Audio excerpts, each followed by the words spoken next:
dibuka dengan dua orang petugas pengantar uang dari sebuah perusahaan bernama Portico yang baru saja keluar dari depot pengambilan uang. Baru saja keluar dari sana, tiba-tiba mereka dihadang oleh mobil truk yang ternyata itu adalah skenario perampokan yang sudah direncanakan.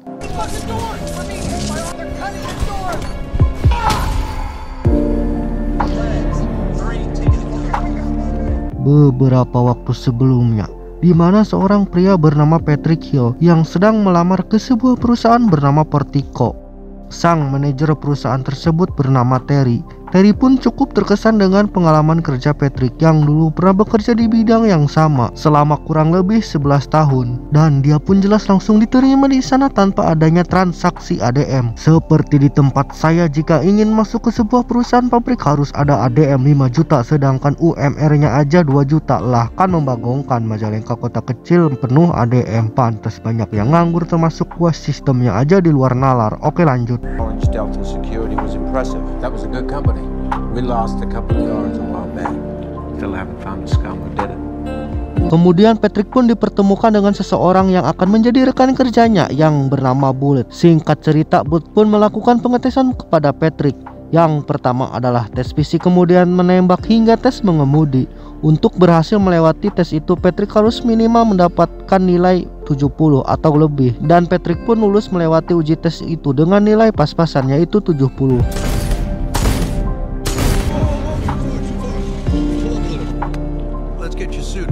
Kemudian Bullet pun memperkenalkan Patrick dengan para pegawai di sana. Namun di sana terlihat orang-orang cukup sinis dengan kehadirannya pegawai baru.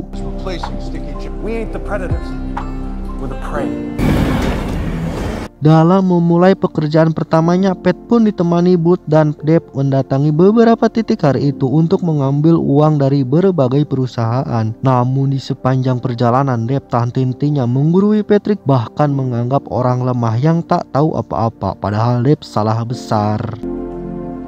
Singkat cerita, mereka telah sampai di markas dengan selamat tanpa masalah sedikit pun. Untuk merayakan hari pertama kerjanya, Patrick pun diajak nongkrong oleh Bullet. Oh iya, si Patrick ini kita panggil Pat aja ya, disingkat Pat, Patrick, Pat. Namun sebelum keluar dari sana, Pat diam-diam memperhatikan kartu identitas teman-temannya.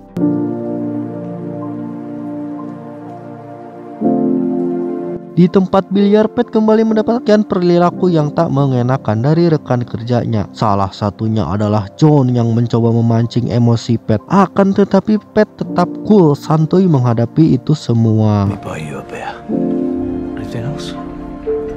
Keesokan harinya mereka menjalankan pekerjaannya seperti biasa. Kali ini Bud mengambil uang sendirian di sebuah kapal pesiar, sedangkan Deb dan Pat menunggu di mobil. Namun tiba-tiba terdengar suara dari HT kalau Bud sedang mengalami kesulitan. Bahwasannya uang yang ia bawa dirampok serta dirinya dijadikan sandera. Deb yang awalnya terlihat seperti jagoan kini terlihat panik ciut menghadapi masalah ini. Pada saat itu Pat malah bersikap sebaliknya. Dia terlihat sangat tenang. Pat pun meminta Deb untuk tenang dan mengikuti kemauan para perampok, di mana mereka diminta ke suatu tempat untuk menyelamatkan Bullet. Sesampainya di sana, para perampok meminta mereka memindahkan seluruh uangnya yang ada di mobil. Dengan kalem Pat melakukan itu semua dan tiba-tiba suara hayam.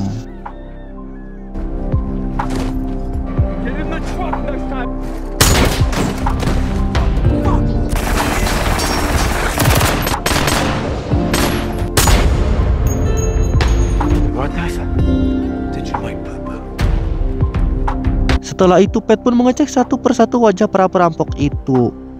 Akibat kejadian ini mereka pun sempat diinterogasi oleh dua orang yang kemungkinan dari kesatuan kepolisian khusus. Saat giliran Pat diinterogasi, mereka bertanya-tanya bagaimana bisa Pat membunuh 6 orang sekaligus tanpa terluka sedikit pun. Pat pun menjawab dengan santai bahwa itu semua adalah kebetulan.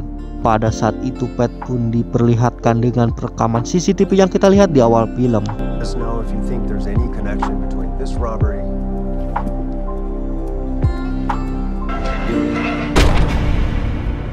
Kemudian setelah itu dua orang yang telah menginterogasi Pat keluar dari sana. Mereka langsung menelpon bosnya dan mereka memberitahu bosnya bahwa Pat benar adalah orang yang mereka cari selama ini. Si bos pun menjawab, Kalau begitu biarkan Pat bekerja di sana. Siapakah mereka ini? Mari kita saksikan sampai selesai. Loud and clear. Malam harinya seorang wanita datang ke apartemennya Pat dan membawakan sebuah file rahasia yang berisi informasi tiap anggota Portico. Singkat cerita, saat Pat melaksanakan pekerjaan bersama Bud, mobil mereka kembali dihadang oleh orang tak dikenal dan perampok itu berhasil menangkap Bud. Dengan tenang Pat pun keluar dari mobil yang mulai dipenuhi dengan gas air mata. Namun saat perampok itu melihat wajah Pat, tiba-tiba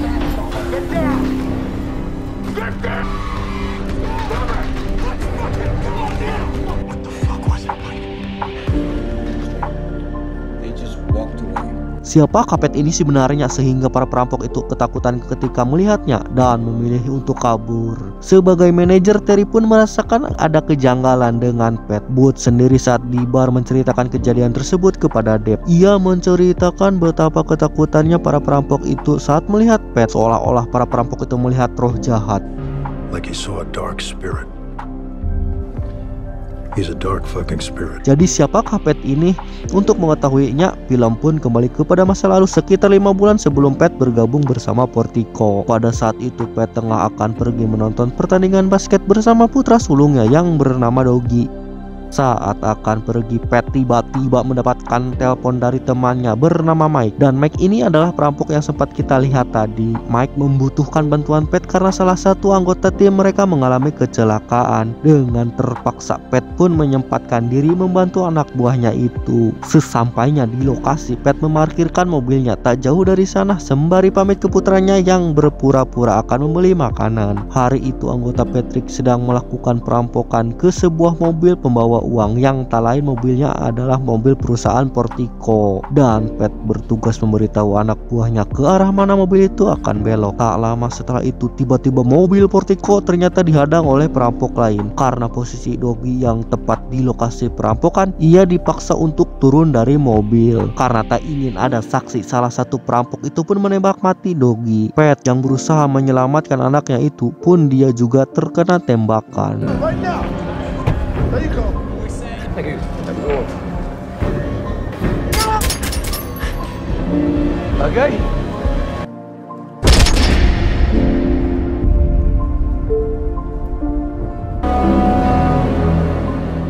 3 minggu kemudian, setelah melakukan operasi karena terkena tembakan, akhirnya Pat kembali siuman dari komanya. Sayangnya putranya tak selamat seperti dirinya. Innalillahi, suara motor ngelewat anjing. Pat pun sangat murka mengetahui hal tersebut. Akhirnya dia menyusun rencana untuk mencari pembunuh putranya itu. Then you gotta let me do this my way. I can only look confused for so long.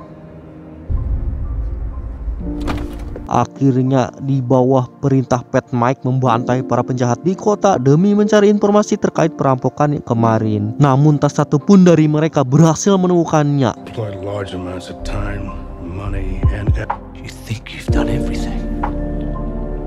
understood. I hear the dragon on. Fuck. Make a sound or you're dead. Mereka pun kembali mencari sang pelaku, dan kali ini mereka berhasil menangkap dan menginterogasi salah satu anggota mafia terbesar di kota tersebut. Setelah diberi beberapa ancaman, akhirnya pria itu memberitahu kemungkinan pelaku perampokan kemarin adalah ulah dari mafia dengan julukan The Gas Brother. Dan setelah itu markas bisnis The Gas Brother diporak-porandakan oleh Pat dan anak buahnya. Namun lagi-lagi pelakunya bukan mereka yang melakukan perampokan kemarin. Better tell the boss. No, man. That job was above them. There goes the cash. Let go. Truth. We need a different approach. You're right, Mike. I'm gonna go back to London for a while. Setelah beberapa cara dilakukan, Pat pun diam-diam tanpa diketahui anak buahnya memutuskan untuk mencoba mencari pembunuh putranya dengan cara menyamar sebagai pengamanan di sana, di kantor Portico maksudnya. Dan dengan identitas baru, Patrick pun melamar ke Portico. Dari sini kita pun tahu siapa sebenarnya Patrick ini. Just make sure you drink it over there. Nah, film pun kemudian menunjukkan dengan beberapa orang mantan anggota militer. Kelompok ini dipimpin oleh pria bernama Jackson, namun kita panggil saja Jujun. Di tengah perbincangan itu, mereka sedang merencanakan perampokan. Incoming. All income. Even Sayangnya hasil perampokan mereka tak sebanyak yang diharapkan, dan dari sinilah mereka mencari target yang lebih besar yang tak lain mobil pengantar uang. Menggunakan koneksi orang dalam, mereka berhasil mendapatkan informasi truk yang akan mereka rampok, dan akhirnya mereka pun memulai perampokan tersebut. Mereka menyamar sebagai pekerja proyek, dan mereka inilah perampok yang selama ini dicari Patrick. Pada saat itu perampokan berjalan dengan lancar sesuai yang direncanakan. Namun salah satu anggota mafia itu bernama Nanda Jul, kita panggil saja Jul. Jul malah panik setelah anggota Portico itu sendiri melakukan perlawanan, dan karena wajahnya terlihat oleh Doggy, oleh karena itu dia juga ikut dihabisi.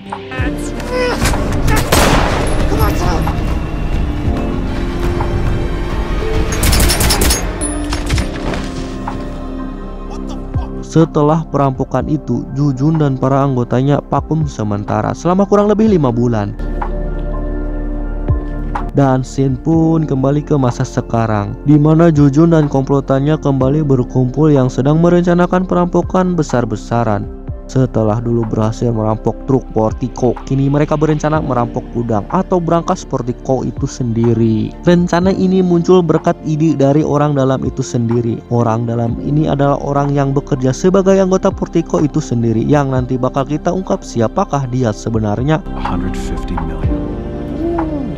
Nothing if our guy doesn't come through. Tom, he'll come through.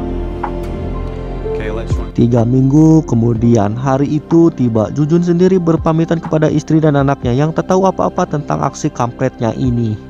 Kemudian pada saat mengirimkan uang ke beberapa tempat, Booth memberitahu kepada Pat kalau dirinya ini adalah orang dalam dari para perampok. Pat sendiri tetap slow dan Booth bercerita kalau hari ini teman-temannya akan merampok berangkasnya Portico. Booth pun mengajak Pat untuk bekerja sama. Tentu Pat mau mengikuti kemauannya si Booth karena Pat juga memiliki rencananya sendiri. Setelah itu mereka mengangkut 4 orang anggota Jujun, dan untuk skenario itu sendiri Pat dijadikan sebagai sandera, di mana tangan Pat diikat dan senjatanya diambil. Today, you'll see tomorrow. Singkat cerita, mobil pun mulai masuk ke dalam markas tanpa dicurigai, dan di sana mereka berhasil masuk ke ruangan brankas yang sedang dibuka. Setelah melihat Pat dan Booth ditawan, para penjaga di sana melakukan perlawanan.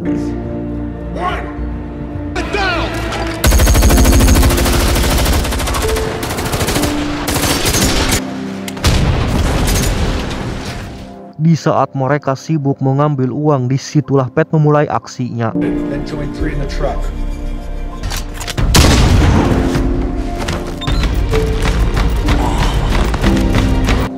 What do you want us to do?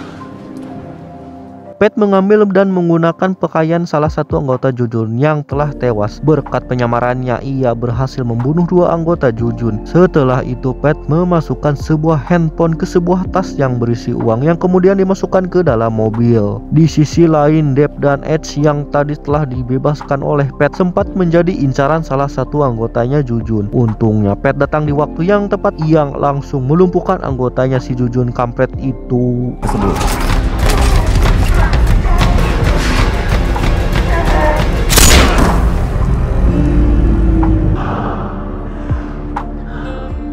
Sedangkan kini di luar sedang terjadi perlawanan antara anggota Portico dan anggotanya si Jujun ngehe, di mana Dana dan teman-temannya berhasil menahan Jujun yang akan kabur. Tapi hal yang tidak diduga-duga terjadi, di mana Booth tiba-tiba muncul dari belakang dan langsung membabi buta menembaki rekan kerjanya sendiri. Ketika Pat berhasil menembak si Jujun tepat di lehernya, tiba-tiba si Booth kampret berada tepat di sampingnya Pat dan langsung membredelnya. Untungnya Pat menggunakan rompi anti peluru.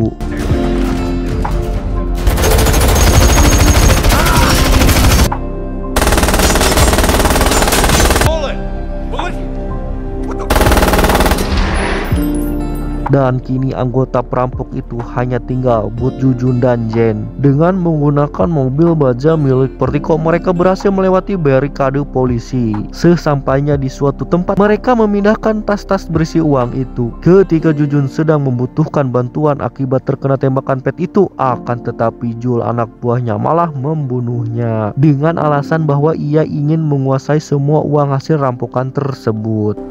Okay, I'll get the boss.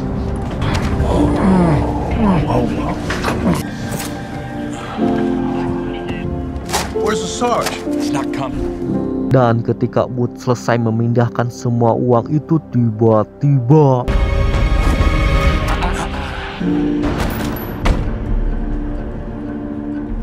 dan Bud tewas ditembak oleh Jul, dan kini semua uang itu menjadi miliknya. Ketika Jul sedang santuy dengan semua uangnya di sebuah apartemen, tiba-tiba ia dikagetkan dengan ring telepon berbunyi dari salah satu tas uang miliknya.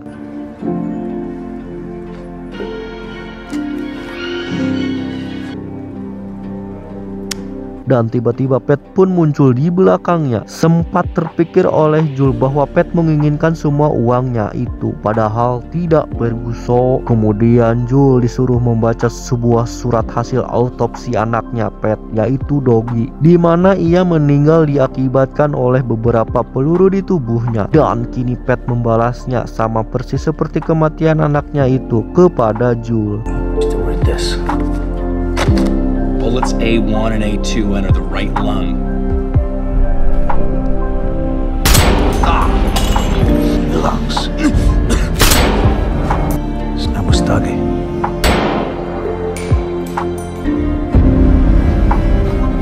Dan film pun tamat. Oke bro, terima kasih telah menonton video ini. Jangan lupa subscribe. Nuhun, wassalam.